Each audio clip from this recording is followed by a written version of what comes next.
not getting poisoned. Is Another Simple Favor a sequel we actually needed, or just a stylish shot in the dark? That was the question swirling in my mind as I walked into a screening I didn't even know was happening, and I hadn't seen a trailer, I hadn't heard a whisper, and yet there I was, about to watch a follow-up to a movie I liked, but hadn't really thought about since 2018. And look, I'm all for surprises, but this one felt like someone dug into a streaming vault and said, hey, remember that stylish mystery comedy with Anna Kendrick and Blake Lively? Let's do that again.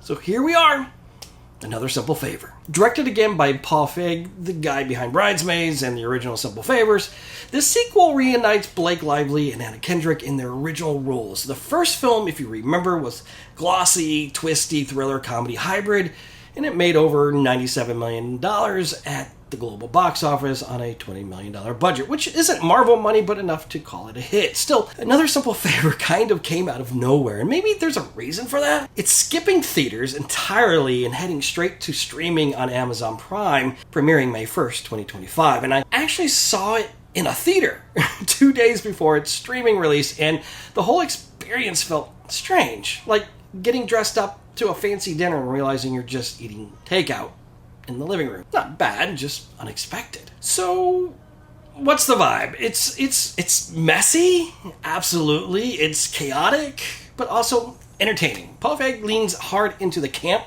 the sarcasm, and the quirk.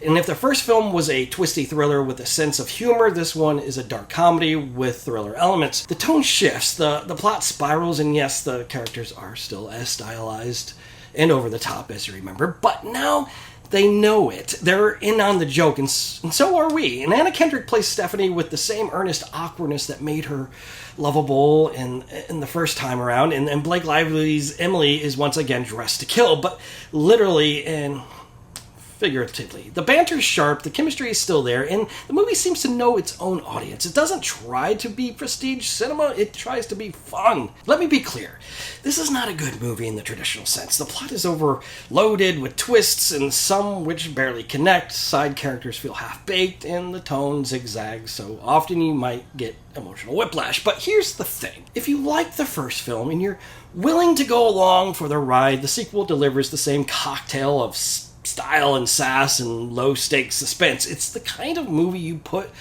on with a slice of pizza in one hand and your phone in the other. Your brain is on airplane mode, and honestly, that has value. Now, why did this go straight to Prime? A few reasons come to mind. First, the original film had its moment, but it didn't exactly build a rabid fan base begging for a sequel. This is Knives Out, it's not Gone Girl, it's somewhere between Desperate Housewives and a glossy Target ad. Second, let's be real. I mean, Amazon probably saw this as an easy win. A known IP, 2 A-list stars, and a director with a proven track record. It's content, high-quality watchable content that makes Prime Video feel just a little bit more essential. Also, any controversy surrounding Blake Lively or the studio politics probably didn't help with the wide release, but that's speculation, and honestly, not what this movie's about. Here's my verdict. If you were entertained by the first Simple Favor, this one's worth your time, especially from the comfort of your own couch. It's not awards-worthy, it's not redefining the genre, but it is fun, it's stylish and slightly unhinged, that doesn't take itself too seriously, and sometimes that's all we need. Something light, something absurd, something that lets you laugh at the chaos rather than escape from it. If you haven't seen the original in a while, do yourself a favor and rewatch the first. There are a lot of callbacks and little references that hit better if it's fresh in your mind. And watching them back to back like I did makes for a surprising cohesive double feature. So is Another Simple Favor the sequel we needed? Probably not. But in a world full of unnecessary sequels, this one at least has personality and enough self-awareness to make it work. Let me know what you think. Are you here for more Stephanie and Emily chaos? Should this favor have stayed simple and singular? And drop your thoughts below.